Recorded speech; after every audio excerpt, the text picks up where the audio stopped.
तानं नमो सिद्धानं नमो आयरीयानं नमो अध्यायानं नमो लोये सवसाहुनं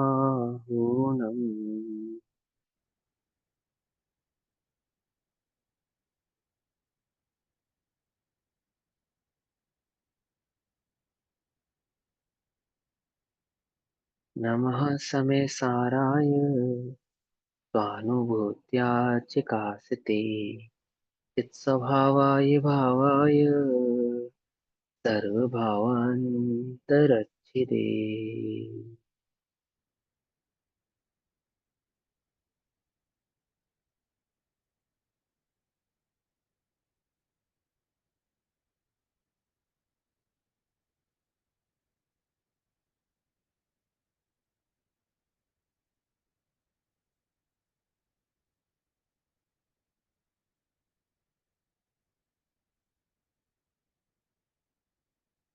हमारी दोपहर कालीन कक्षा का विषय चल रहा है श्री समय सारजी ग्रंथ। श्री समय सारजी का स्वाध्याय हम सभी आचार्य अमृतचंद्र देव द्वारा रचित आत्मख्याति टीका के माध्यम से कर रहे हैं। आत्मख्याति टीका में सर्वश्रुत ज्ञान अधिकार पेज नंबर 556, 565, 565, 565, 565, कलश नंबर 232 टू 32। कलश नंबर 231 में हमने पढ़ा था कि सकल कर्मों के त्याग करके, सकल कर्मों से ज्ञान के एकत्व ममत की भावना का त्याग करके और ज्ञान चेतना में एकत्व को धारण करके एक ज्ञान चेतना का ही अनुभव करने वाला ज्ञानी है। और आत्मचित में ही सदैव रहने की भावना भाता है। 232 नंबर कलश की भावना को कहते हैं, अब पुनः काव्य कहते हैं। यह पूर्व भाव कृत कर्म विशर्दुमाणन् भुन्ते फलानि न खलु सत एव तप्तः आपातकालमरणीय मुदर्कर्मयम् निष्कर्म शर्ममयमेति दशान्तरं सः। पूर्व भाव कृत विश्रुमाणाम फलानी यह न भुनते। भुनते माने भुगतना। पहले अज्ञान भाव से उपार्जित कर्म रूपी विश्व वृक्षों के फल को जो पुरुष उसका स्वामी होकर नहीं भोगता। देखो ध्यान से, अपनी कक्षा चल रही है पिछले 2-3 दिनों से, कर्म का उदय और कर्म के उदय का भोग। और ज्ञानी कैसा है? कर्म का उदय तो है परंतु कर्म के उदय को भोगता नहीं है। इस बात समझ में ना? कर्म का उदय है सभी जीवों के, संसार में समस्त जीवों के कर्म का उदय है। और ज्ञानी कैसा है? ज्ञानी कर्म के उदय से अपने को भिन्न जानता है, कर्म के उदय को नहीं भोगता। बोलो, सभी कर्म के उदय को भोगते नहीं भोगते हैं? एक ज्ञानी नहीं भोगते हैं। कर्म का उदय तो है ज्ञानी के भी, ऐसा नहीं है, परंतु कर्म के उदय का भोग नहीं है। क्या बात है? अपने को क्या लगता है कि ज्ञानी है वो तो कर्म के उदय का भोग है? लगता नहीं लगता? जब हम भरत चक्रवर्ती आदि की चर्चा करते हैं अथवा रामचंद्र आदि की चर्चा करते हैं तो क्या कहते हैं कि वो तो कर्म के उदय का भोग है, कर्म का उदय है। कर्म का उदय तो है परंतु कर्म के उदय का भोग नहीं है, अर्थात उसके साथ एकत्व नहीं है, उससे अपने को भिन्न ही जानते हैं। तो परिणमन कर्म के उदय का तो जैसा है वैसा होना ही है, होता ही है, परंतु उसमें सुख दुख की कल्पना, एकत्व ममत्व की कल्पना ज्ञानी जीव करते नहीं है। पूर्व भावकृत कर्म विश्व द्रुमाणाम फलानी यह न भूनते। पहले अज्ञान भाव से उपार्जित कर्म रूपी वृक्षों के फल को जो पुरुष उसका स्वामी होकर नहीं भोगता, अर्थात उनके साथ एकत्व धारण कर कर नहीं भोगता, अर्थात उनसे अपने को भिन्न जानता हुआ भोगता है। भिन्न जानता हुआ भोगता अर्थात कर्म के उदय के अनुसार जो परिणमन होना देह आदि का वैसा परिणमन होगा, और वह उस अपने को उस देह आदि के परिणमन से अथवा देह आदि से भिन्न जानता है, उसका स्वामी होकर नहीं भोगता। और खलु स्वतः एव तृप्तः, वास्तव में अपने से ही अर्थात आत्म स्वरूप में ही तृप्त है। सह आपात सह आपात काल रमणीय उद्दर क्रम्य निष्कर्म शर्ममयम दशांतरम एति, अर्थात वह पुरुष जो वर्तमान काल में रमणीय है और भविष्य काल में भी जिसका फल रमणीय है, ऐसे निष्कर्म सुखमय दशांतर को, क्या कहा, जिसका फल वर्तमान में भी रमणीय है और जिसका फल कालांतर में अर्थात भविष्य में भी रमणीय है, ऐसे निष्कर्म अर्थात कर्म रहित सुखमय दशांतर को प्राप्त होता है। अर्थात जो पहले संसार अवस्था में कभी नहीं हुई थी, ऐसी भिन्न प्रकार की कर्म रहित स्वाधीन सुखमय दशा को वह प्राप्त होता है। दश अंतर दशा के अंतर्गत प्राप्त होता है, अर्थात ऐसी दशा के अंतर्गत आता है, प्रस्तुत होता है, प्रकट करता है, ऐसी दशा को प्रकट करता है जो निष्कर्म है और सुखमय है। ऐसी दशा प्रकट करता है अपने अंतरंग में। और वह दशा कैसी है? वह वीतराग भाव की दशा, शुद्धोपयोग की दशा, आत्मानुभूति की दशा है, जो पहले कभी संसार अवस्था में प्रकट नहीं हुई थी, अर्थात ज्ञान चेतना से एकत्व, जो संसार दशा में पहले कभी हुआ नहीं था। ज्ञान चेतना की भावना का फल यह है। भावार्थ, उस भावना से जीव अत्यंत तृप्त रहता है, अन्य तृष्णा नहीं रहती, और भविष्य में केवल ज्ञान उत्पन्न करके समस्त कर्मों से रहित मोक्ष अवस्था को प्राप्त होता है।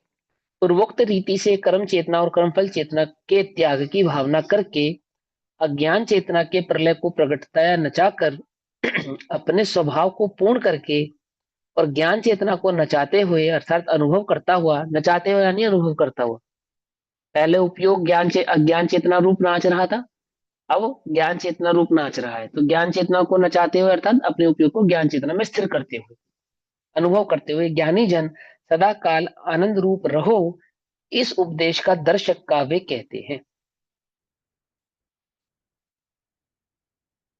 अत्यंतम भावयित्वा विरतिमविरतं कर्णरस्तत्त्वफलाच्च प्रस्पष्टं नाटयित्वा परलयनमखिलज्ञानसञ्चितेनायः पूर्णं कृत्वा स्वभावं सरसपरिगतं ज्ञानसञ्चेतनां स्वाम् सानन्दं नाटयन्तः प्रशमरमसतः कर्मकलं पिबन्तु।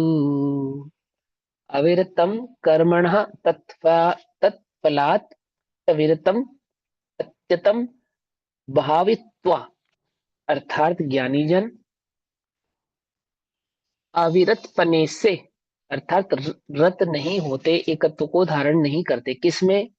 कर्म से, अर्थात कर्म से अविरत रहते हुए, विरक्त रहते हुए, उसमें रत नहीं होते हुए ज्ञानी जन अविरत पने से, कर्म से और कर्म फल से विरति को अत्यंत भाकर अर्थात उनसे विरक्तता को अत्यंत भाकर उनसे अत्यंत भिन्न दशा को भाते हुए एक ज्ञान चेतना मात्र में एकत्व को धारण करते हुए अर्थात कर्म और कर्म फल के प्रति अत्यंत विरक्त भाव को निरंतर भाकर, उससे भिन्न भाव को निरंतर भाकर अपने से भिन्न जानते हुए अखिल अज्ञान संचतेनाय प्रलयनम स्पष्टम नाट्यत्वा, इस भांति समस्त अज्ञान चेतना को के नाश को स्पष्टतया नचाकर स्वरस परिगतम स्वभावम पूर्णम कृत्वा, निज रस से प्राप्त अपने स्वभाव को पूर्ण करके, अर्थात अपने अनुभव से ही अपने स्वभाव को पूर्ण करके, अपने ज्ञान चेतना में अपने एकत्व को धारण करके अपने स्वभाव को पूर्ण करके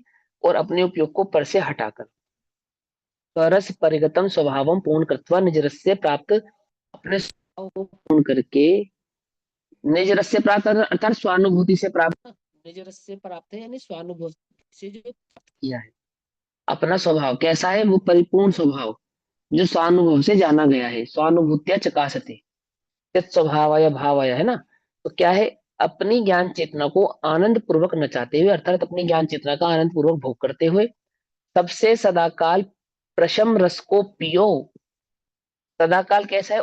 प्रशम रस को मतलब सदाकाल अपने ज्ञान चेतना में, अपने आनंद में, अपने चैतन्य ज्ञायक भाव में स्थिर रहो, निरंतर स्थिर रहो। कैसी भाव, कैसा भावना होता है? उड़ता हुआ, उठता हुआ, निरंतर बढ़ता रहे, बढ़ता रहे, बढ़ता रहे। प्रशस्त भाव, बढ़ते रहने वाला भाव, स्थिर रहने वाला भाव, जो कभी छूटे नहीं। प्रशम रस को पियो, अर्थात कर्म के अभाव रूप आत्मिक रस को, अमृत रस को अभी से लेकर और अनंत काल तक पियो। अर्थात केवल ज्ञान करने तक उसमें प्रकट उस आत्म भाव में स्थिर रहो। इस प्रकार ज्ञानी जनों को प्रेरणा की है। पहले तो त्रिकाल संबंधी कर्म के कर्तृत्व रूपी कर्म चेतना के त्याग की भावना भाई गई, जो आपने अभी 148 प्रकृतियों में भावना भाई ना, कि मैं नहीं भोगता हूँ, एक संचेतना का ही आनंद करता हूँ, और कर्तकारित अनुमोदना से प्रत्याख्यान आदि आलोचना आदि आपने धारण की। तो क्या कहा, पहले तो त्रिकाल संबंधी कर्म के कर्तृत्व रूप कर्म चेतना के त्याग की भावना 49 भंग पूर्वक कराई, और फिर 148 कर्म प्रकृतियों के उदय रूप कर्म फल के त्याग की भावना कराई। इस प्रकार अज्ञान चेतना का प्रलय कराकर अर्थात त्याग कराकर, उससे अपने को भिन्न कराकर ज्ञान चेतना में प्रवृत्त होने का उपदेश दिया। यह ज्ञान चेतना सदा आनंद रूप अपने स्वभाव की अनुभव रूप है।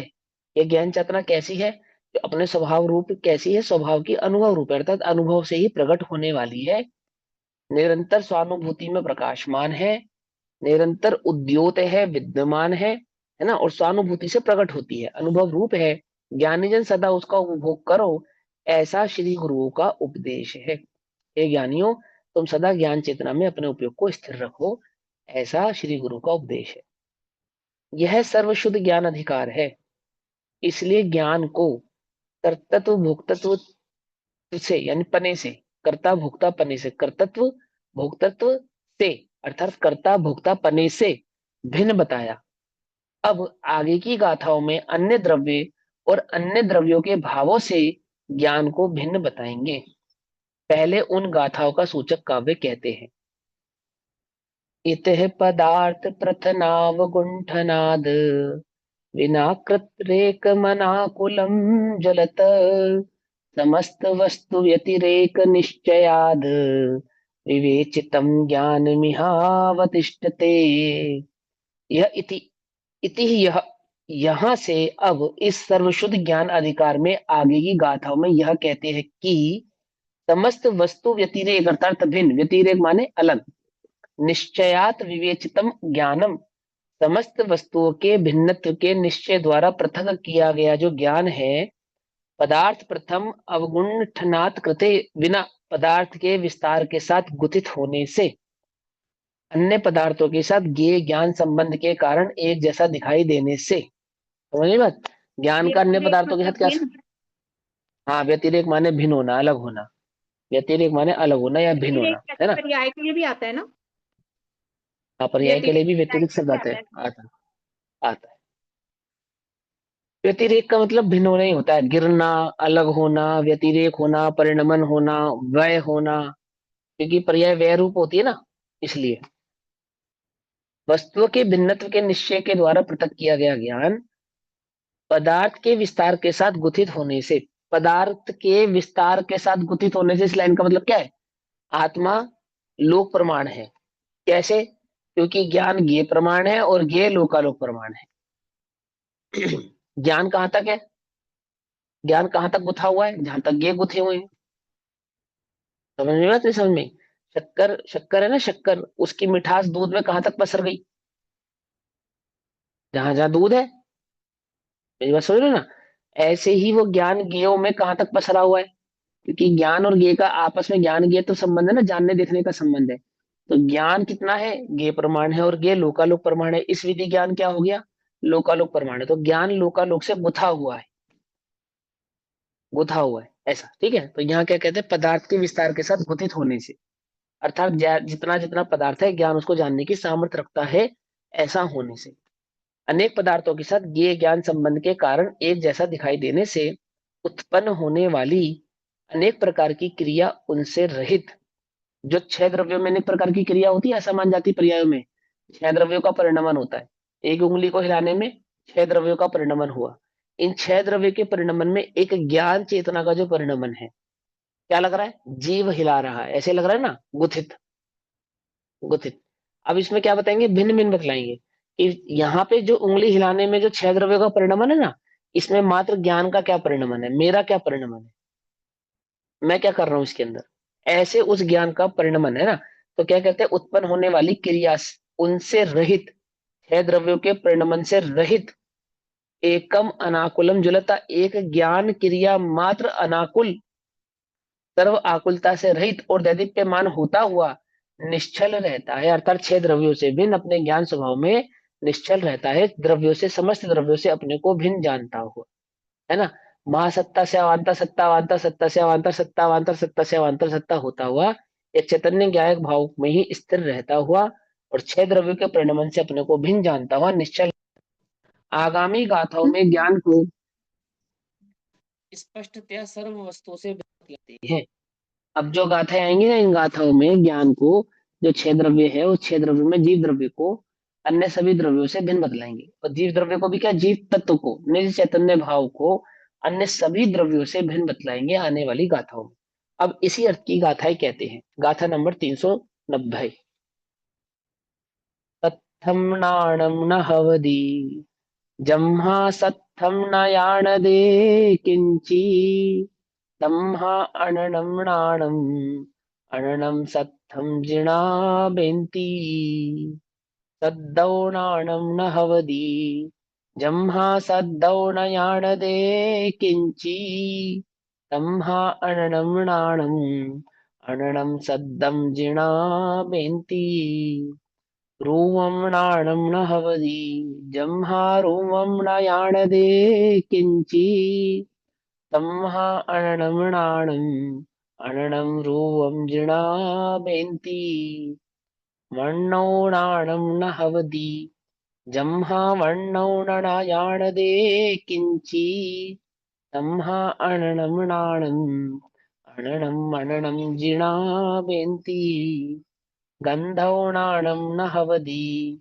गंधम माने सुगंध, ज्ञान नहीं होता, है ना। ना गंधौ नाणम न हवदी जम्हा गंधौ न याणदे किंची तम्हा अननम नाणम अननम गंधम जिणा बेंती नरसौ दुहवदी नाणम जम्हा दुरसौ न याणदे किंची तम्हा अननम नाणम रसम चाननम जिणा बेंती।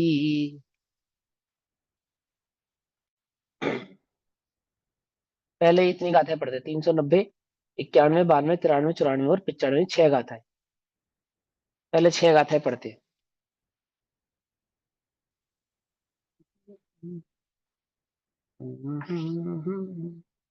छह गाथाएं। रे शास्त्र है नहीं ज्ञान क्योंकि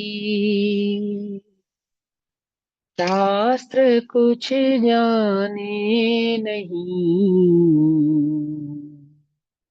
इस हेतु से है ज्ञान अन्य, जो शास्त्र अन्य प्रभु कहे। ये शास्त्र ना, शास्त्र, ये ज्ञान नहीं है। आत्मा को शास्त्र का ज्ञान है, ये एक अलग बात है, परंतु शास्त्र ज्ञान नहीं है। कि जैसे इंद्रिय ज्ञान ज्ञान नहीं है, ऐसे शास्त्र ज्ञान ज्ञान नहीं है।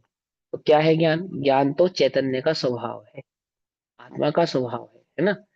आत्मा अपने स्वभाव को नक्की करता है, जानने पहचानने के लिए अवलंबन लेता है शास्त्रों को, परंतु जो शास्त्र है ये ज्ञान नहीं, ये क्या है, ये तो बोधगल है, उद्गल है।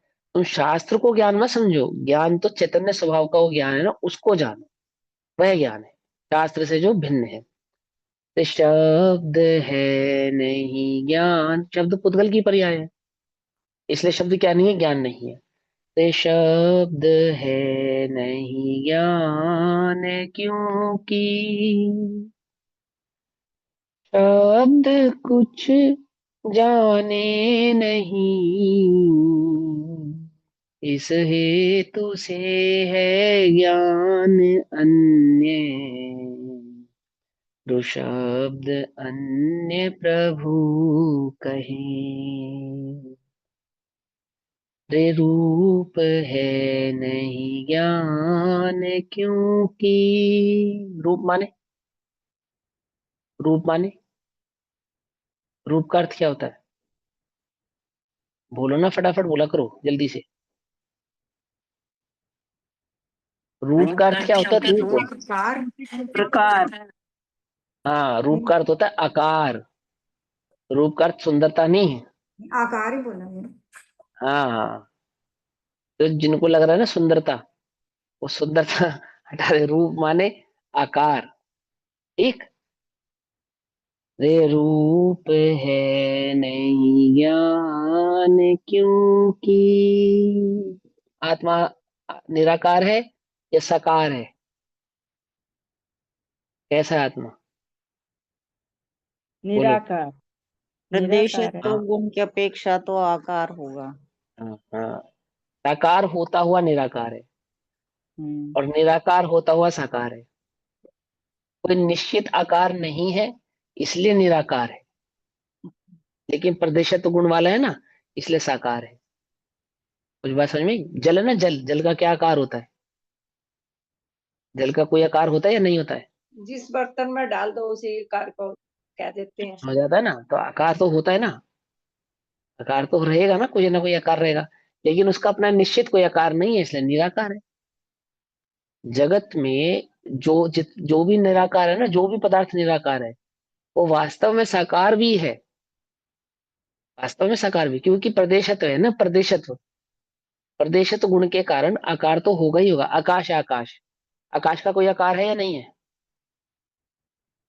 बोलो। अरे बोलो ना फटाफट, है या नहीं है? भैया ज्ञानोपयोग और दर्शनों भैया हम्म, ज्ञानोपयोग और दर्शनोपयोग की अपेक्षा से भी तो साकार निराकार हो सकता है। कैसे? कैसे? उपयोग में जब दर्शन होता है वो तो निराकार होता है और ज्ञान साकार रूप होता है उपयोग में। उस अपेक्षा से भी अरे तो उससे ज्ञान उससे निराकार है। उससे आत्मा के क्या आकार का क्या लेना देना? उसमें आत्मा के आकार का क्या लेना देना, और ज्ञान के आकार का उससे क्या लेना? ज्ञान, ज्ञान उस आकार रूप नहीं होता है, ऐसा नहीं है। मैंने वो जो ज्ञ जानने में आया है, ज्ञान के, वो तो ज्ञाकार है, ज्ञानाकार नहीं है। ठीक है। अब आकार के भी दो अर्थ होते हैं। आकार का अर्थ मानने सिर्फ डिजाइन नहीं होता है। आकार का अर्थ मतलब सिर्फ डिजाइन नहीं होता है। आकार का अर्थ अस्तित्व भी होता है। आकार का अर्थ है भी होता है। आकार के कई सारे अर्थ होते हैं, आकार का एक अर्थ नहीं होता है। लेकिन अब वो तो रूढ़ी अर्थ है। आकार माने कि ना कोई डिजाइन होगा, मतलब किसी ना किसी रूप में होगा वो। आकार किसी ना किसी रूप में होगा। कैसे है वस्तु, कैसी है? जैसे पुद्गल है, पुद्गल का क्या आकार है? बोलो। पुद्गल परमाणु का आकार है कुछ या नहीं है? है। पुद्गल परमाणु रूपी पदार्थ है ना, आकार है। लेकिन आकार होते हुए क्यूबिक भी फॉर्म। वो, है ना, क्यूबिक फॉर्म होता हुआ भी अलग भिन्न भिन्न भिन्न भिन्न आकारों में प्रस्तुत होता है। लेकिन जैसे चेतना है, आत्मा है, आत्मा को आप क्यूबिक फॉर्म वाला नहीं कह सकते, क्योंकि वो कैसा है, अरूपी है। तो जो वस्तु अरूपी होती है, उसको निराकार ऐसा कहा जाता है। निराकार क्यों कहा जाता है? निराकार कहने का तात्पर्य यह है कि उसका कोई निश्चित आकार नहीं है, अर्थात वो रूप वाला नहीं है। ऐसा होने पर भी साकार है, अर्थात प्रदेशत्व वाला होने से किसी न किसी आकार में हमेशा रहता है। अब आप उसको किसी निश्चित आकार में अगर कोशिश करोगे जानने की, तो वो जानने में नहीं आएगा। उसको तो कहाँ से जाना जा सकता है? उसके स्वरूप से ही जाना जा सकता है। और उसका स्वरूप कैसा? निराकार है। तो ज्ञान जो है वो अनुभव से जानने में आता है। ज्ञानानुभव से जानने में आएगा, अनुभव गम्य होने से वो कैसा है? निराकार है। अब यहाँ पे जो चीज समझा रहे हैं, शास्त्र नहीं, आदि आदि आदि में, तुम छह शब्द ज्ञान को ज्ञान समझ रहे हो, तो वो ज्ञान नहीं है। तो रूप रूप शब्द आदि को ज्ञान मानोगे, वर्ण आदि को ज्ञान मानोगे, वो सब ज्ञान नहीं है। इन सबसे वो कैसा है? भिन्न है। हिंदू फिलोसफी में दो प्रकार के भगवान है, साकार और निराकार। समझे? जैन फिलोसफी में भी दो प्रकार के भगवान है। सिद्ध जो है वो निराकार है, अरहिंत जो है वो साकार है। पकड़ में ही बात नहीं? पकड़ में ही? जो सिद्ध भगवान है वो निराकार है। नमो सिद्धाणम वो निराकार है। नमो आयरियाणम, नमो अरिहंताणम ये साकार है। पकड़ में ही बात नहीं? पकड़ में ही? वो किसी न किसी आकार में है। आकार को भी स्वीकार किया है, निराकार को भी स्वीकार किया है। अब होता क्या है, अन्य धर्मों में जो आकार को मानते हैं वो मात्राकार को मानते हैं, जो निराकार को मानते हैं वो मात्र निराकार को मानते हैं। समझे नहीं? एक मिनट, वो तो आकार वाले जिस निराकार। जिस शरीर में जाएगा वैसा ही आकार ले लेगा वो तो। हाँ ले लेगा ना, लेकिन सिद्धों का भी एक आकार होता है। सिद्धों का भी एक आकार होता है, क्या कहते हैं उसको? किस आधार से जाके सिद्ध भगवान सिद्धालय में जब जाते हैं तो क्या कहते हैं उनको, कैसे किस आकार में जाते हैं? अंतिम खड्ग शरीर से किंचित न्यून। अंतिम शरीर से, हाँ अंतिम शरीर से किंचित न्यूनाकार, किंचित न्यूनाकार, ऐसा आकार कहा ना, किंचित न्यून आकार, कहानी का ऐसा होते हुए भी कैसे है वो निराकार है। इसके स्याद्वाद भाव को समझो, क्यों द्रव्य गुण पर्याय के स्वरूप को भली प्रकार से समझने पर ये आकार और निराकार दोनों बातें समझ में आती है। सारा जगत तो आकार निराकार किस में ढूंढता है? उद्गल की आकृति में ही आकार ढूंढता है और पौद्गलिक आकृति में ही निराकार ढूंढता है। क्या कहा, कुछ बात समझ में नहीं? जैसे लोक में अग्नि को आकार कहेंगे या निराकार कहेंगे? लोक में, तो लोक में अग्नि को निराकार कहा जाता है, लेकिन वास्तव में निराकार नहीं होती अग्नि, ये लौकिक नाम है निराकार। यदि आप उसको देख सकते हो, यदि वो रूपवान है तो वो साकार ही है, निराकार हो ही नहीं सकता। जिसमें भी वहां ईंधन निराकार क्या है? वो तो आकार हाँ, नहीं, तो आकार सहित हो गया ना। क्या? जिसमें भी स्पर्श रस गंध वर्ण है वो तो आकार हम्म, सहित हो ही गया अपने आप। हाँ मैं बताता रहा हूँ, जिसमें रूप है, स्पर्श रस गंध वर्ण रूप है ना, वो तो आकार वाला ही है, वो तो सही है बात। लेकिन लोक में अग्नि को निराकार कहा जाता है, क्योंकि लोक में किसी निश्चित आकार में उसको नहीं कह सकते ये अग्नि, अग्नि का कोई ऐसे पर्टिकुलर आकार नहीं कह सकते, है ना। ऐसा होने पर भी वास्तव में देखा जाए तो वो निराकार नहीं होती, साकार ही होती है। जो रूपवान होता है वो साकार ही होता है, जिसका रूप होगा वो आकार वाला ही होगा, बिना आकार का नहीं होगा। उसको निराकार किस अपेक्षा से कहा कि पर्टिकुलर किसी आकार को आप अग्नि ऐसा नहीं कह सकते, बहुत सारे वेरिएंट ऑफ आकार पे है उसके, इसलिए उसको निराकार कहा। लेकिन आत्मा के साथ ऐसा नहीं है, वेरिएंट ऑफ आकार होने के कारण आत्मा को निराकार नहीं कहते, अरूपी होने के कारण उसको निराकार कहते हैं। क्या कहा, कुछ बात समझ में आई? जैसे अग्नि को रूपी होने के कारण साकार ही कहेंगे, निराकार नहीं कहेंगे, लेकिन लोक में उसको निराकार उपाधि प्राप्त है। ऐसे आत्मा को लौकिक उपाधि के कारण निराकार नहीं कहते, अरूपी होने के कारण निराकार कहते हैं। कोई रूप नहीं है उसका, वेरिएंट ऑफ रूप नहीं है इसलिए निराकार है, ऐसा नहीं, रूप नहीं है इसलिए निराकार है। कुछ बात समझ में आ रही नहीं आ रही है? ये द्रव्य गुण पर्याय के स्वरूप को भली प्रकार से समझना पड़ेगा। जिस जिस वस्तु को देखा जा सकता है, जो रूपवान है, रूप है जिसके अंदर, वो साकार ही है। कुछ बात समझ में आई या नहीं समझ में आई? ठीक समझ में आ रही है? और जो अरूपी है वो निराकार ही है, ऐसा नियम जानना। क्योंकि आकार किसको कहना, आकार किसको कहना, आकार माने वो रूप, रूप वाला होने से, साकार भाव से ही प्रस्तुत होगा। और ऐसा होने पर भी, ऐसा होने पर भी वह आत्मा साकार है ऐसा भी स्वीकार किया जाता है। क्यों स्वीकार किया जाता है?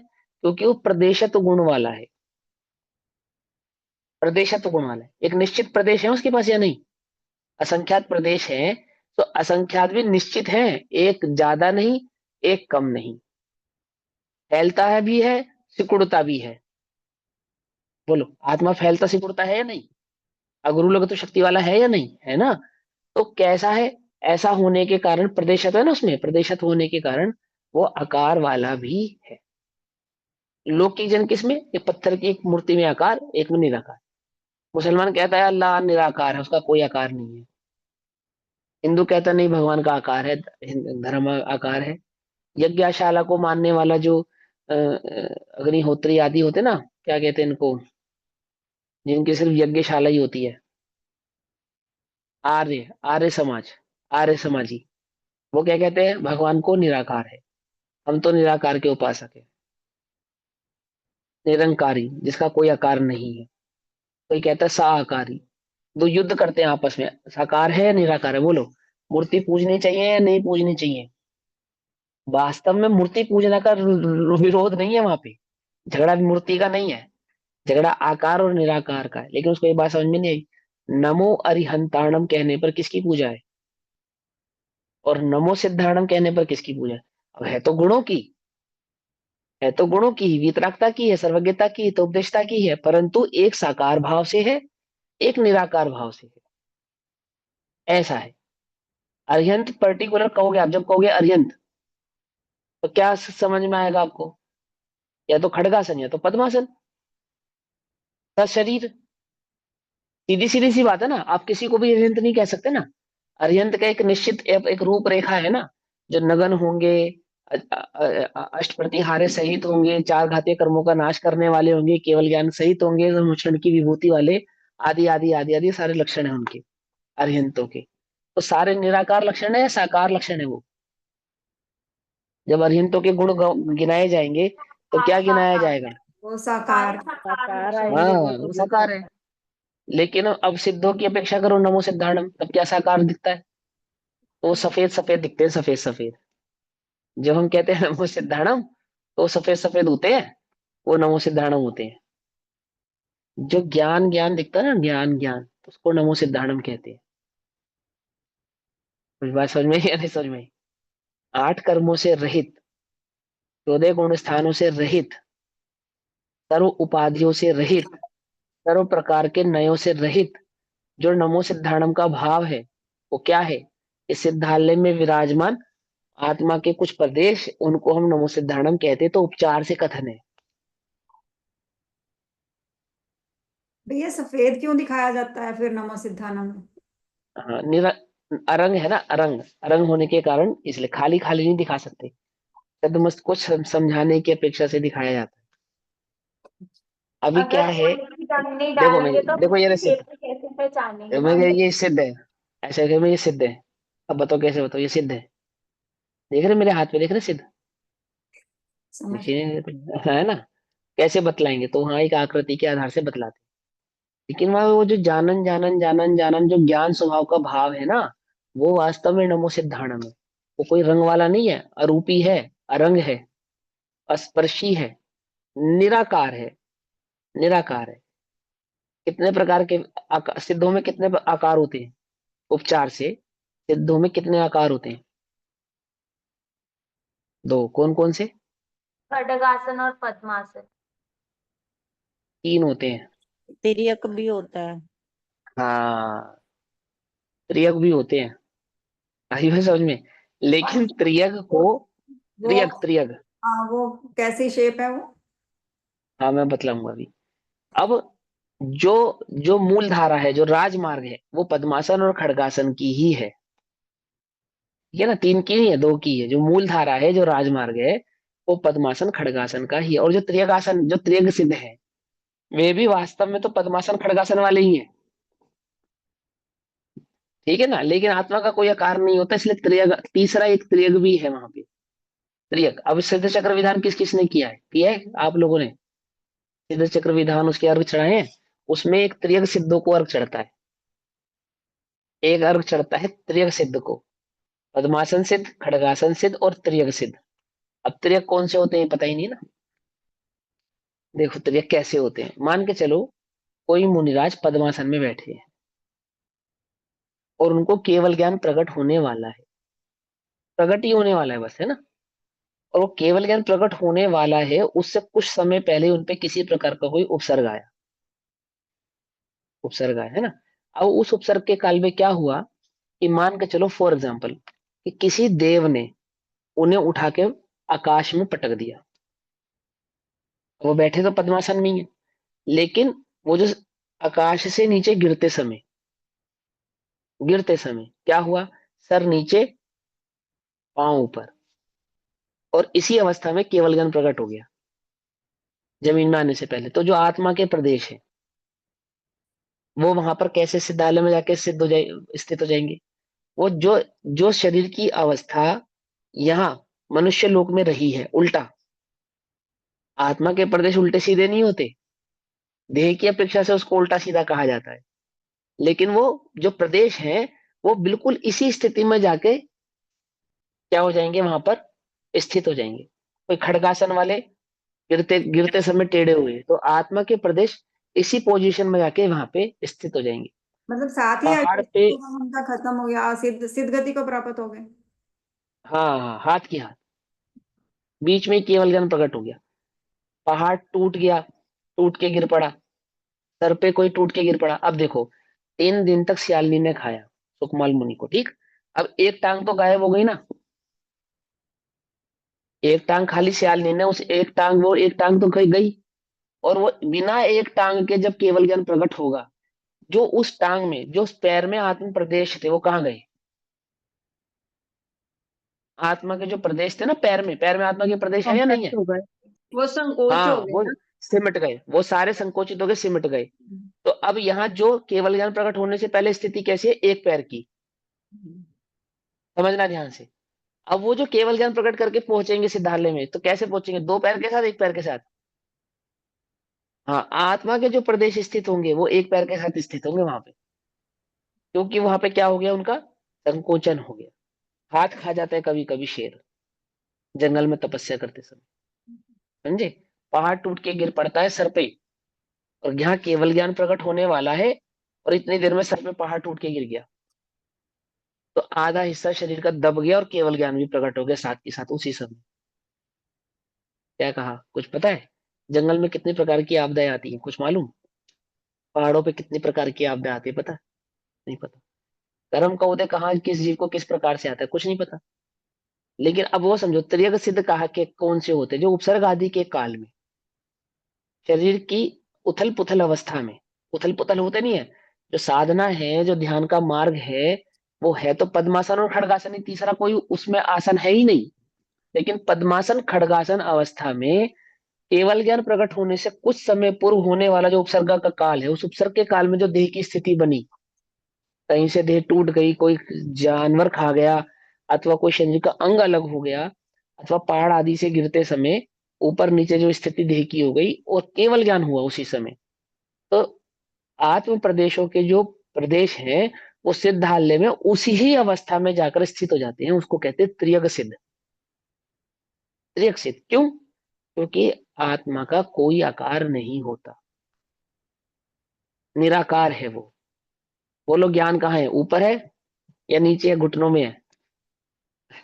जहाँ जहाँ आत्मा है वहां वहां ज्ञान है। सर्वांग सर्वांग अरे में है। जहां जहां से, सर्वांग जैसे में याल्मी सुकुमार मुनि को खा रही थी, तो जहां जहां से हम्म, मानो उसने धड़ तक खा लिया था, जैसे कहते हैं ना कि पेट तक खा लिया था, तो वहां सिर्फ हड्डियां हड्डियां नीचे बची थी। तो उसमें क्या होता है, आत्मा के प्रदेश क्या संकुचित होते जाते हैं उतने उतने संकोचित हो उतने? जाएंगे। हाँ, हड्डियों में आत्मा के प्रदेश नहीं होते। अच्छा, तो वो हड्डी, सिर्फ धड़ धड़ तक रह जाएंगे उतने उतने? बाल में, नाखून में और हड्डियों में आत्म प्रदेश नहीं होते। जो हमारी छाती में जो श्वास लेने की जो जगह खाली है, पेट की नलियां जो खाली है जिनमें हवा है, वहां आत्म प्रदेश नहीं होते।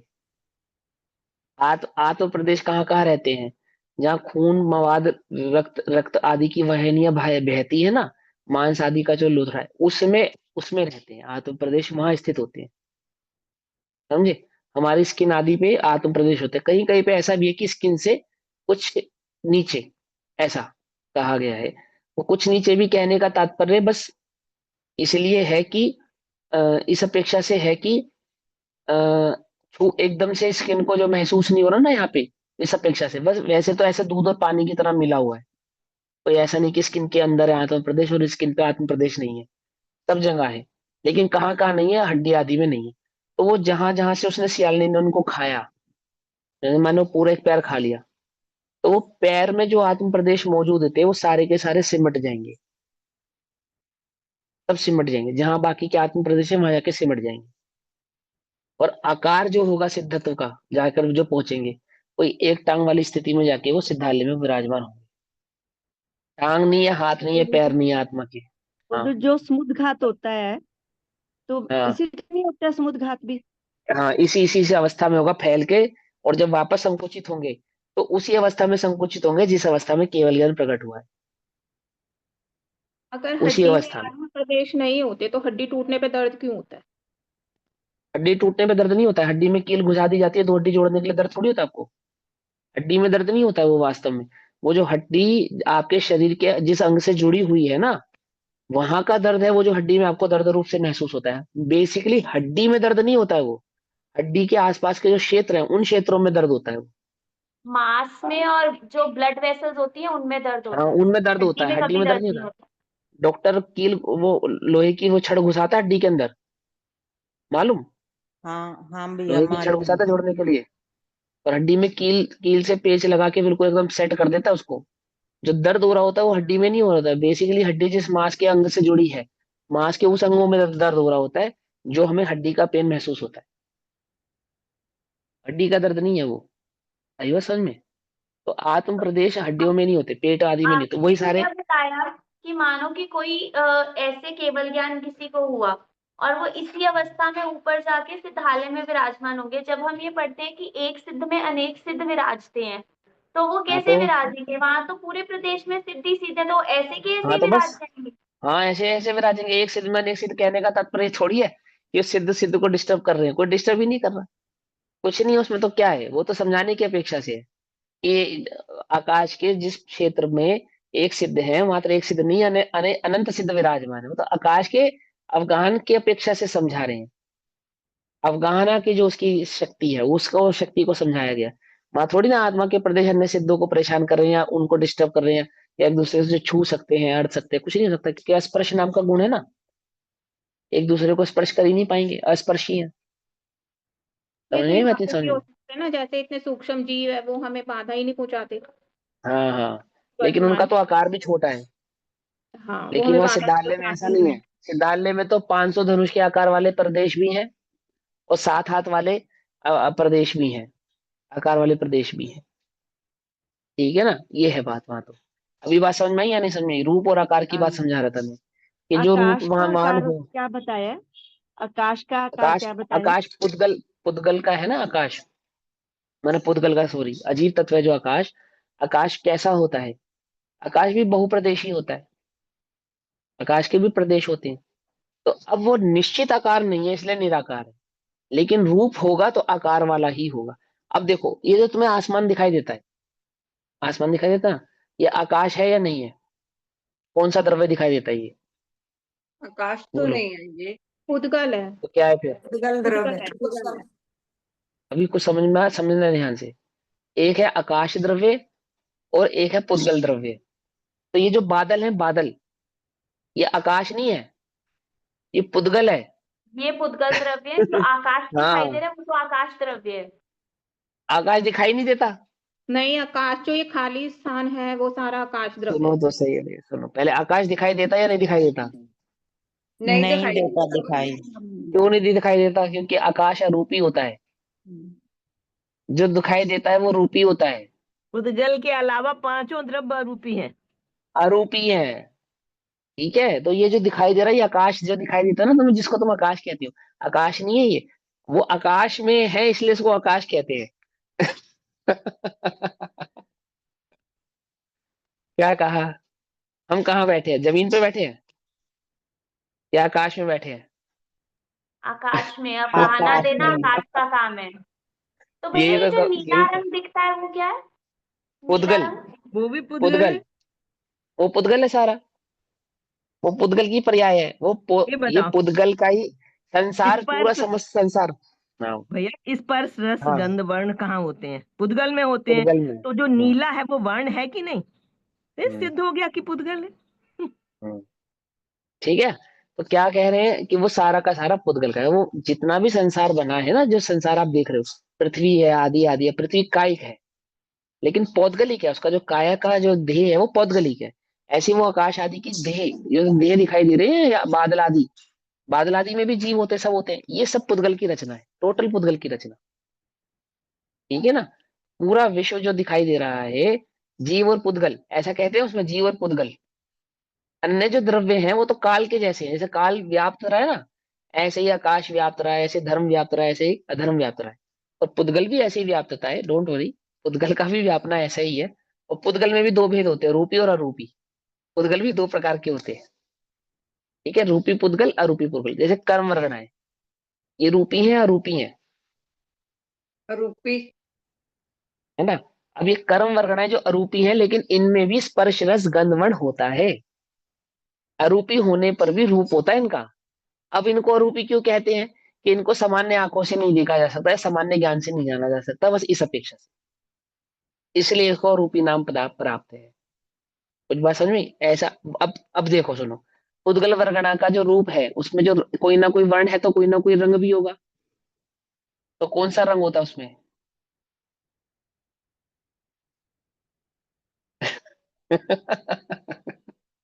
भाई कोई ना कोई रंग वर्ण ना है तो होना कोई भी तो रंग है। हाँ रंग ना होना भी तो रंग है, ट्रांसपेरेंट। अब क्या है, अब इसमें क्या है कि रंग जो है वो विभाव पर्याय है, स्वभाव पर्याय नहीं है। वर्ण गुण की विभाव पर्याय रंग से प्रकाशित होती है, और वर्ण गुण की जो स्वाभाविक पर्याय है उसका कोई रंग नहीं होता। कुछ बात समझ में आई या नहीं समझ में आई? अब ये स्वभाव विभाव, अभी इसलिए मैं कहता हूँ बार बार, द्रव्य गुण पर्याय के स्वरूप को बहुत भली प्रकार से समझना पड़ेगा। बहुत अच्छे से समझोगे तब समझ में आएगी बात। वो पर्याय का स्वरूप क्या है, उसको किसको पर्याय कहते हैं, क्या उसका वास्तविक भाव है। ठीक, चलो वो अभी जब अपना विषय आएगा ना वहां तब पढ़ेंगे उसको, द्रव्य गुण पर्याय का विषय आएगा, उसको डिटेल में वहां समझेंगे। अभी यहाँ करते हैं, तो क्या कहा, रे रूप है नहीं ज्ञान क्योंकि रूप कुछ जाने नहीं, इस हेतु से है ज्ञान अन्य, रूप अन्य प्रभु कहीं। ते वर्ण है नहीं ज्ञान क्योंकि वर्ण कुछ जाने नहीं, इस हेतु से है ज्ञान अन्य, तो वर्ण अन्य प्रभु कहीं। ते गंध है नहीं ज्ञान क्योंकि गंध कुछ जाने नहीं, इस हेतु से है ज्ञान अन्य, सुगंध अन्य प्रभु कहीं। जिणा बेनती, जिणा माने जिनेंद्र कह रहे हैं, ऐसा मैं कह रहा हूं ऐसा नहीं, हरिहर भगवान कह रहे हैं, केवली कह रहे हैं जिणा। ते रस नहीं है ज्ञान क्योंकि रस जो कुछ जाने नहीं,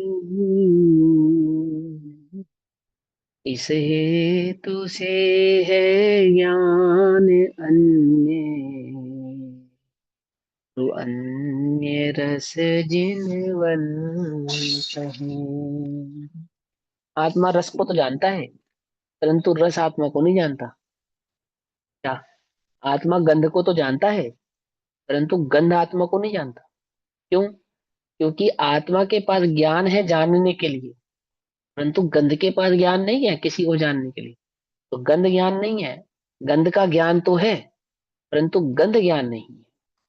और जिसमें ज्ञान नहीं है उसमें सुख दुख आदि भी नहीं है, उसमें आत्मा भी नहीं है, और वह मैं भी नहीं हूं, ना वह मेरा है। पासोणहवदिनाणम 296, पासोणहवदिनाणम जम्हा पासोणयाण दे किंची।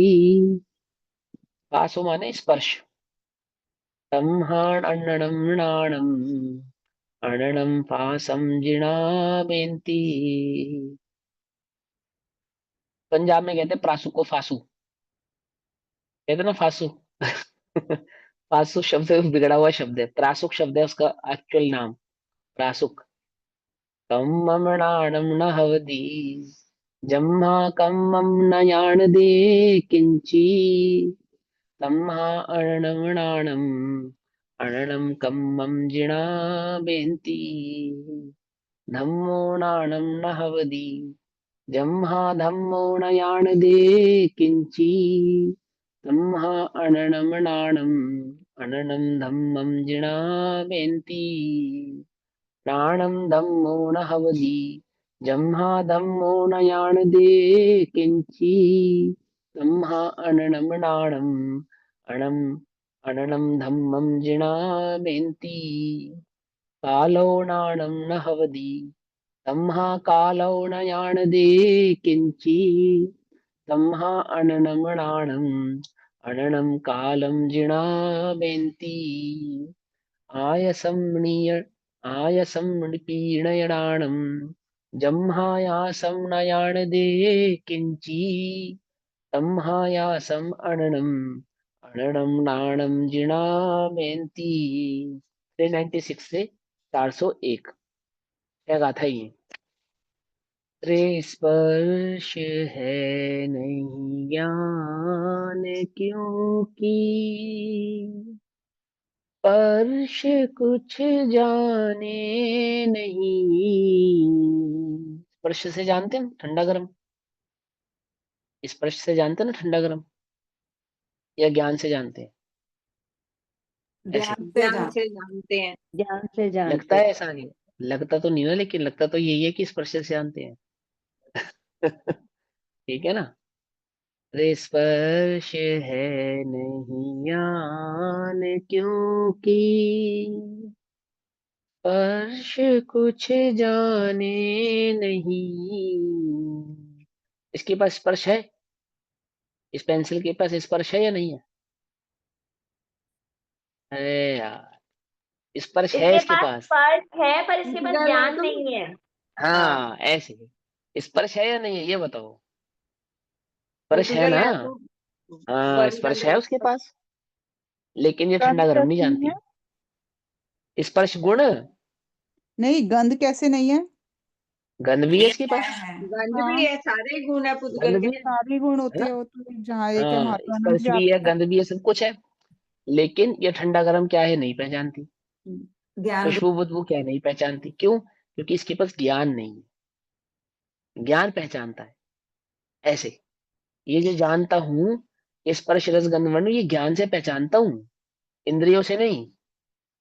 ऐसा तो क्या कह रहे हैं, वे कर्म है नहीं ज्ञान क्योंकि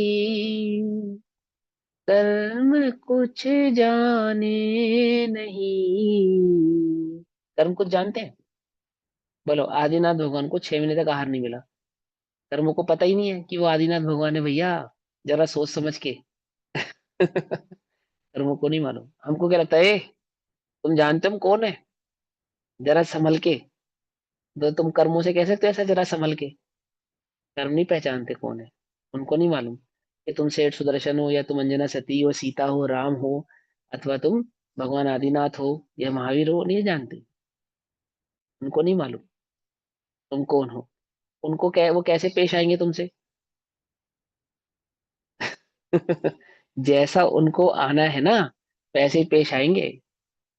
समझे? वो तुम्हारी ये इज्जत नहीं करेंगे, तुम कौन हो, कहाँ हो, कहाँ से हो, कैसे हो। जैनी है तो जरा संभल के जाए, पानी छान कर पीते जैन साहब, तो जरा इज्जत से बात करें। ऐसा नहीं है, ऐसा नहीं है। उनको तो जो जैसा तुमसे पेश आना है ऐसे ही तुमसे पेश आएंगे। समझ में आ रही है बात, नहीं समझ में आ रही है? बोलो, लोक में तुमसे कोई कैसे पेश आता है? कोई तुमसे कैसे पेश नहीं आता है, वास्तव में तो कर्म ही तुमसे पेश आ रहे हैं। तुम्हें समझ में नहीं आ रहा है बस, कि तुम हमसे ऐसे बात कर रहे हो, वो थोड़ी तुमसे ऐसे बात कर रहा है। कौन कर रहा है? कौन कर रहा है? तुम्हारी इज्जत या बेइज्जती, यश या अपयश, कौन कर रहा है? अरे बोलो ना, कौन कर रहा है? कर्म कर रहा है या नहीं कर रहा है? कर्म से हो रहा है कर्म जो ही भी कर हो। रहा है, कर्म ही कर्म कर कर्म रहा और है ना। ज्ञान। पक्का? पक्का ना। कर्म को पता है तुम कौन हो, लेकिन तुम्हें तो रहता है, ओए भैया जरा संभाल के, तुम जानते हो हम कौन है? बोलो, नहीं मालूम। नहीं। मुनिराज है ना, मुनिराजों को अवसर गा रहा है, कर्म को पता कौन है। सियालनी को पता ये कौन है, सियालनी को नहीं पता ये कौन है। क्या कहा कुछ समझ? सियालनी नहीं है, वो कर्म है। वो जैसा उदय है उस उदय अनुसार परिणमित हो रही है। वो सियालनी के चित्त में सुकमाल को देखकर जो भाव उत्पन्न हो रहा है, वो भाव कर्म है। वो जो सियालनी उन पे आक्रमण कर रही है, वो द्रव्य कर्म है। द्रव्य कर्म से भाव कर्म पे, और नो कर्मादि का जो परिणमन है। कुछ बात समझ में आ रही नहीं आ रही है? भैया शालिनी नो कर्म नहीं होगी? सियालनी का शरीर तो नो कर्म है, और मुनिराज का शरीर भी नो कर्म है। और वो हाँ जो उदय आधार से संबंध बना, वो द्रव्य कर्म है, जो खाने का भाव हाँ आदि आया ना, द्रव्य हाँ कर्म हाँ आदि का उदय, जो वहां उतने शरीर में उनके घटना, और यहाँ ठीक है। इसके शरीर आदि का उस प्रकार से कार्य करना, ठीक है ना, उतनी शक्ति होना, शक्ति है ना उसके पास, और वो जो चित्त में परिणाम उत्पन्न हो रहा भाव कर्म है। तो तुम जरा हमसे संभल के बात करो, तो कैसे करें हम तुमसे बात, बोलो कैसे करें। अरे दिव्य ध्वनि तक के लिए लिखा है, दिव्य ध्वनि तक के लिए, भवि भागन वच जोगे वशाय, क्या अर्थ है इसका, क्या अर्थ है भवि भव्य भागन वच। जीवों भव्य जीवों के भाग्य के उदय से ही जिनवानी हाँ खिलती है, जैसे हाँ, खिलनी होती भाग्य है। का उदय मतलब, भाग्य का उदय मतलब क्या। कर्मों का उदय।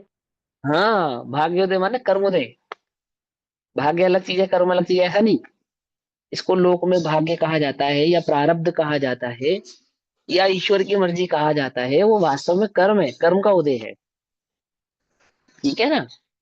अब तुम्हें कर्म के उदय को जानना है या कर्म के उदय से भिन्न जानना है, जानना क्या है, क्या भावना भाई है पिछले 3 श्लोकों में, कर्म के कर्म के उदय से उदय भिन्न से भिन्न जानने की, जानेंगे। ये भावना भाई है। पुरुषार्थी कौन, जो कर्म के उदय को बदलने का प्रयास करे वो, या जो कर्म के उदय से भिन्न जाने वो। जो भिन्न जाने। जो हाँ, कर्म अभी के मेरे उदय से पाप कर्म भिन्न का उदय जाने है, अपने। अब मैं अच्छे अच्छे कर्म करूंगा, बढ़िया अच्छे अच्छे कर्म करूंगा, ताकि अब मुझे भविष्य में पुण्य उदय कर्म की प्राप्ति हो, ऐसे ही है ना। ये तो अब ये तो मेरे श्रद्धा पाप कर्म के भाव उदय है का ना। फल है, क्योंकि मैंने पूर्व भावों में अच्छे कर्म नहीं किए थे, इसलिए वर्तमान में मुझे पाप कर्म का फल भोगना पड़ रहा है, फल भोगना पड़ रहा है, कर्म फल चेतना। अब मैं वर्तमान में अच्छे कर्म करूंगा, कर्म चेतना, ताकि भविष्य में मुझे अच्छे फल की प्राप्ति हो, कर्म फल चेतना। मैं वर्तमान के कर्म के उदय से अपने को भिन्न जानूं, ज्ञान ज्ञान। चेतना। ठीक। कर्म के फल को अपना नहीं जानूं, ज्ञान चेतना। तो समझ में आ रही है भेद विज्ञान की बात, कैसे करते हैं भेद विज्ञान, कर्म से, कर्म के उदय से, आदि आदि से, है ना। चलो, अभी समय हुआ, बाकी चर्चा कल करेंगे, तब तक के लिए सभी को जय जिनेन्द्र। ओम नमः सिद्धेभ्यः। निज निधि निज में बताई, यह अनंत उपकार है उसके लिए, जिनवाणी माँ को वंदना शत बार। नमो।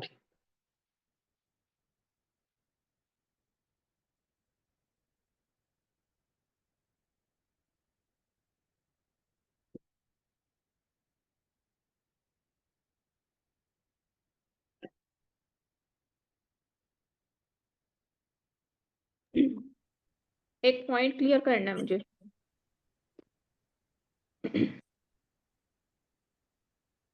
हाँ जी, पूछिए। जो ये आपने बताया पुद्गल जो अरूपी है, वो तो पुद्गल का जो एक सिंगल परमाणु है उसके लिए अरूपी की संज्ञा आती है ना। द्रव्य कर्म तो सारे अरूपी ही है, हमें तो कहीं दिखाई नहीं देते ना द्रव्य कर्म। हाँ, तो सारे आरोपी हैं। हाँ मैंने आप कहा कह पुद्गल 2 प्रकार का होता है, रूपी भी होता है, आरोपी भी होता है, हाँ ये तो कहा। तो लोग आरोपी उसको इस संज्ञा से प्राप्त है कि उसको सामान्य ज्ञान से जाना नहीं जा सकता, इस अपेक्षा से उसको आरोपी कह रहे नहीं, इस अपेक्षा से अरूपी नहीं कहते कि जो पुद्गल का एक सिंगल परमाणु है वो आंखों से हैं। हाँ, दिखाई नहीं मतलब वो दिखाई नहीं देता, जैसे वो एक ही एक ही उस एक अपेक्षा ही से। केवली को तो दिखाई देता है। हाँ, केवली भगवान को तो दिखाई देता है। ये तो वही और तो जो मैंने कहा, स्कंद सामान्य ज्ञान से नहीं जानते, बस है। और जो स्कंद बनते हैं ना पुद्गल परमाणुओं के कर्मों के हम्म, स्कंद, 2 3 असंख्यात संख्यात कितने भी हो सकते हैं उसमें वो भी स्कंद। रूपी आरोपी होते हैं, उसमें भी रूपी आरोपी होते हैं, हाँ। उसमें भी रूपी आरोपी होते हैं। असंख्यात पुद्गल परमाणु नहीं, का जो स्कंद वो है, रूपी सुनो कैसे कह पहले, रहे स्कंद, असंख्यात पुद्गल परमाणु का जो स्कंद है, स्कंद, स्कंद भी रूपी अरूपी हो सकता है, मालूम। हो? नहीं, वो तो हो सकता है, पर मैं पॉइंट पूछना चाहती थी, बस मतलब वो कैसे पुद्गल भैया, परमाणु जो अरूपी है। कैसे होगा, एक मिनट ये ये भी क्लियर बस कर दो। समान, द्रव्य कर्म जो है वो समान, स्कंदी तो है। सारे स्कंद है वो सारे स्कंद है, और इसके अलावा आहारक शरीर, और भी अन्य अन्य होते हैं, कार्बन शरीर के अलावा जो कार्बन शरीर है, ये कार्बन शरीर भी दिखाई नहीं देता ना, वही कर्म वर्गना है, और कार्बन शरीर, कर्म वर्गणाओं से ही बना है कार्बन शरीर, ठीक है ना। वो कैसा है, रूपी है, लेकिन स्कंद है। अब वहां पे इतनी सी बात समझो आप, उसमें कोई कंफ्यूज होने वाली बात नहीं है कि पुद्गल को जो अरूपी संज्ञा प्राप्त है वो किस अपेक्षा से प्राप्त है, वो इसको सिंगल सामान्य परमाणु ज्ञान से नहीं से जाना। प्राप्त नहीं है। मतलब जैसे जो सिंगल उसका परमाणु भी उसमें गर्भित हो गया, सिंगल परमाणु भी उसमें गर्भित हो गया, सिंगल परमाणु भी उसमें गर्भित हो गया। देखो, क्योंकि अन्य द्रव्य में रूपी पर्याय तो है ही नहीं। अन्य द्रव्य जो है, 5-6 द्रव्यों में, अन्य द्रव्य में तो रूपीपना है ही नहीं। एकमात्र पुद्गल में रूपीपना है। तो पुद्गल के रूपीपना को भी कोई ऐसे ना समझ ले कि समस्त पुद्गल रूपी हैं, तभी जाने जा सकते हैं। तो वहां पे दोनों भाव समझाए जाते हैं कि रूपी भी है और अरूपी भी है। तो वहां पे जब उसको अरूपी कहा जा रहा है, तो वहां पे बस इतनी संज्ञा है कि सामान्य आंखों से नहीं देखा जा सकता, बस खत्म बात। रूप नाम का गुण तो है उसके पास, वर्ण नाम का गुण तो है उसके पास, लेकिन वो इंद्रियों वर्ण से होता हुआ भी इंद्रियों भैया से जाना जाए ऐसा जरूरी नहीं। इंद्रियों से नहीं जान सकते हैं ना आरोपी को। हाँ। हम्म। सामान्य सामान्य ज्ञान यानी कि इंद्रिय। सामान्य ज्ञान हाँ, कहने का तात्पर्य यहाँ पे ये इंद्रिय ज्ञान हमारे ही है। आगे तो क्या हाँ। बोलेंगे? जैसे टेबल है, ये किस में आएगा? नौकर्म में, टेबल आहार पुद्गल है। वर्ग, पुद्गल में आहार। अब पुद्गल, नौ कर्म पुद्गल की होती है। टोटल नौ कर्म पौदगली की होते हैं। नौ कर्म अलग चीज हो गई। द्रव्य कर्म भी पुद्गल के होते हैं, नौ कर्म भी पुद्गल के होते हैं। और भाव कर्म किसके होते हैं? वर्गणाएं हो गई, और ये आहारक वर्गणाएं हो गई। कौन सी आहार पुद्गल की वर्गणाएं हो गई? ये वाली टेबल है, जैसे कौन सी? बुक है, ये सब चीजें आहारक वर्गणाएं नहीं होंगी? कौन सी वर्गणाएं आएंगी? जो 23 प्रकार की वर्गणाएं होती हैं वो कर्म की तो होती है ना, वो पुद्गल की तो होती हैं 23 प्रकार की जो वर्गणाएं हैं। अरे भैया सुनो मेरी बात, पहले तो खुद भी कंफ्यूज हो रहे हो, हमें भी कंफ्यूज कर रहे हो साथ में। सुनो शांति से। 23 प्रकार की वर्गणाओं में ये जो टेबल है ना, टेबल, इसको कर्म संज्ञा थोड़ी प्राप्त होगी, या इसको आहारक संज्ञा थोड़ी प्राप्त होगी। पौद्गल की उन वर्गणाओं को कर्म या आहारक संज्ञा प्राप्त होती है जिनका जीव संबंध के जीव के साथ साथ होता है। हाँ, इसका टेबल का जीव के साथ क्या संबंध है? स्पष्ट भिन्न है ये तो। ये तो ये सीधा कौन सीधा सी पुद्गल वर्गणा है। कहलाएगी? ये पुद्गल अब ही इस वर्ग, कहलाएगी। पुद्गल कहलाएगा, सिंपल सिंपल पुद्गल कहेंगे इसको। हम्म। ठीक है ना, सिंपल पुद्गल वर्गणा ही कहेंगे मात्र, और कुछ नहीं। हाँ, आहारक मुझे आदि ये यही सब नहीं माइंड हो। में नौकर्म, ये भी नौकर्म में आएगा, पर नौकर्म हाँ, जीव नौ के साथ कर्म। संबंध, ये टेबल नौकर्म कहलाएगा। हाँ, दुकान मकान सब नो, नौकर्म तो कहलाते हैं। द्रव्य, सुनो सुनो, द्रव्य कर्म, भाव कर्म, नो कर्म ये अलग है। आप अभी खुद हो रहे हो, हमें भी कर रहे हो।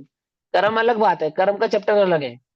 पहले हम्म। पुद्गल का चैप्टर पढ़ रहे हो या कर्म का चैप्टर पढ़ रहे हो, पहले तो ये बताओ आप।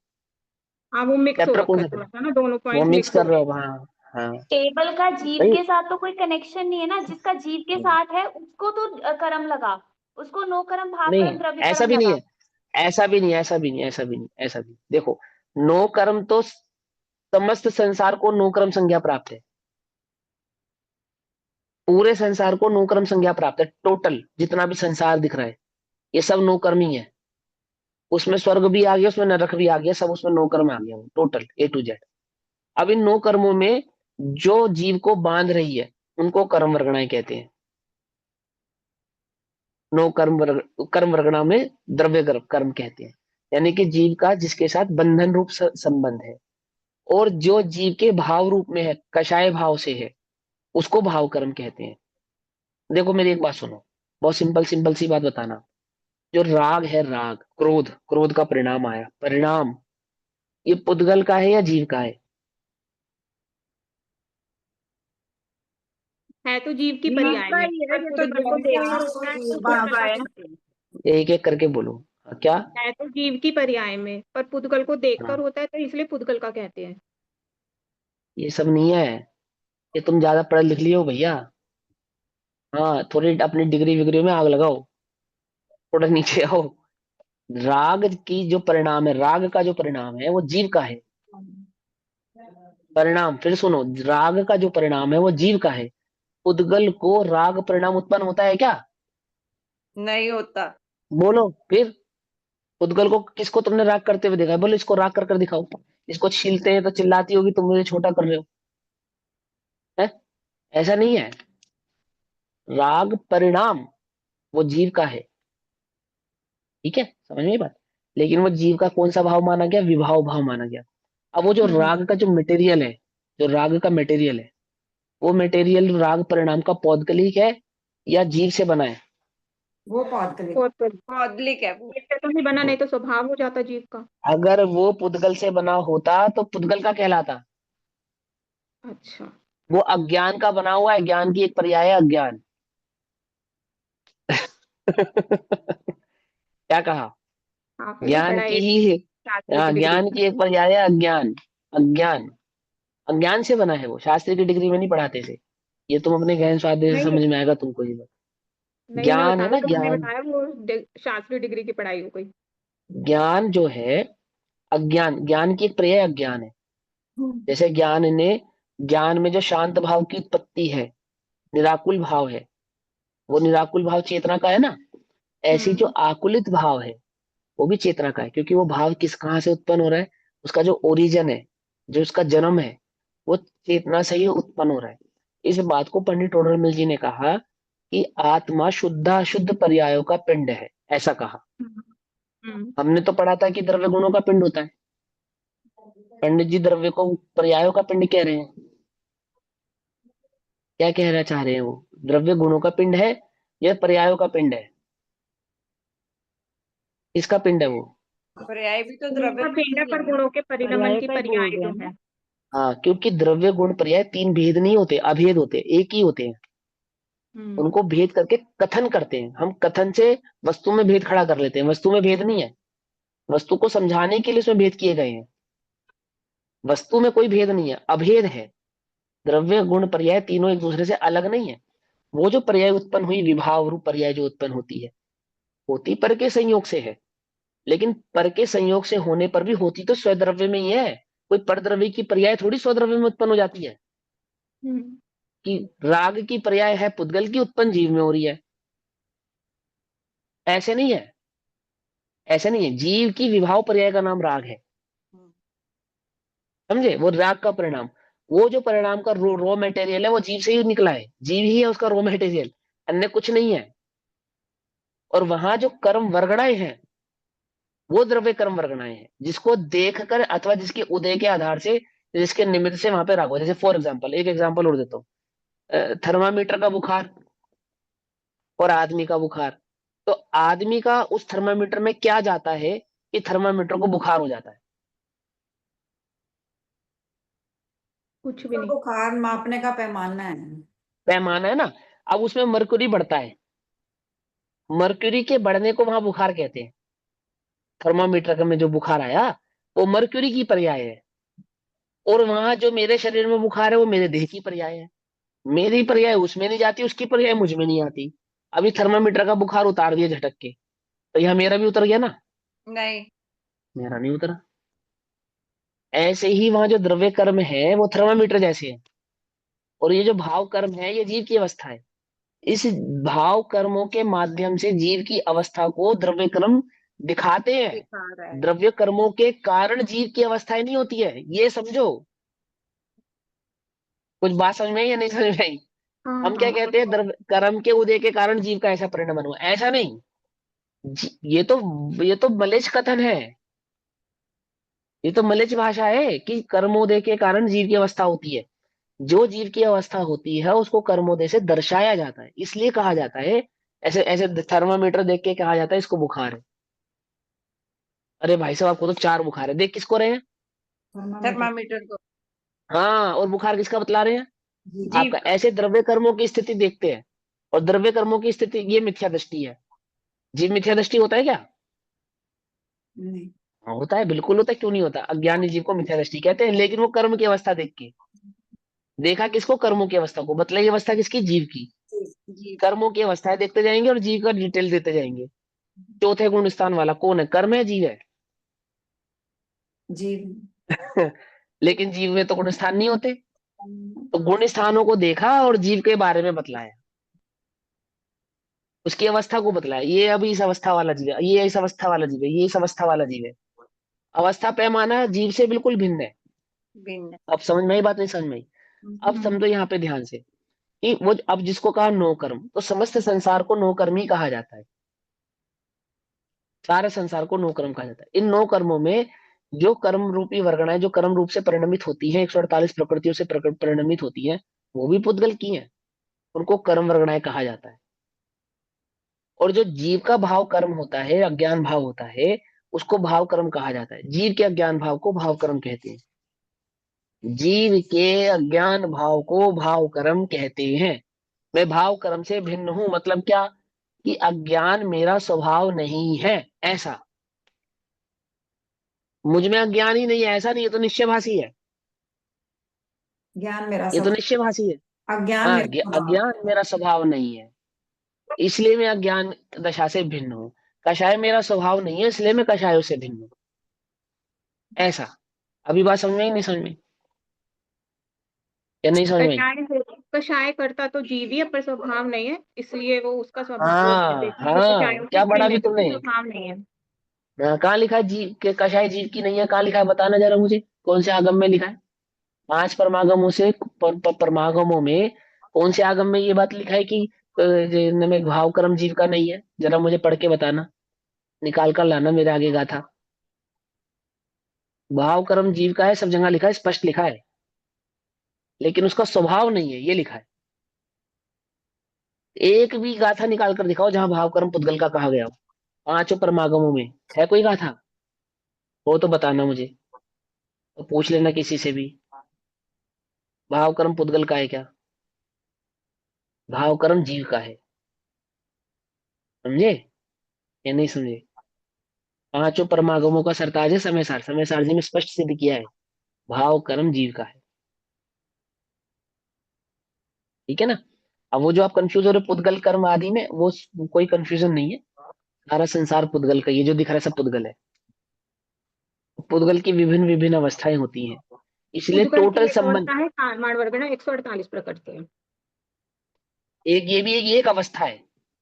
पुद्गल की एक पुद्गल अवस्था, पुद्गल की एक अवस्था है हाँ कारमान वर्गणा है, 148 कर्म प्रकृतियां। हाँ, ये एक अवस्था है, और भी अवस्थाएं होती है पुद्गल की, आरक अवस्था भी होती है उसकी, है ना, अन्य अन्य अवस्थाएं भी होती है, विश्व शोभचय नाम की एक अवस्था भी होती है पुद्गल की। हाँ, 23 प्रकार ठीक है की ना? वर्गणाएं हो गई ना पुद्गल की सारी की हाँ, सारी। वो पुद्गल की सारी, हाँ। ऐसा तो ये कर्म वर्गणों में नहीं आता, ये सब 9 कर्मों में ही आएगा, या इसको आप पुद्गल भी कहो तो भी कोई आपत्ति नहीं, क्योंकि सारा का सारा बना पुद्गल से ही है। ऐसा। ठीक है, चलो भाई, जय जिनेन्द्र। जय जय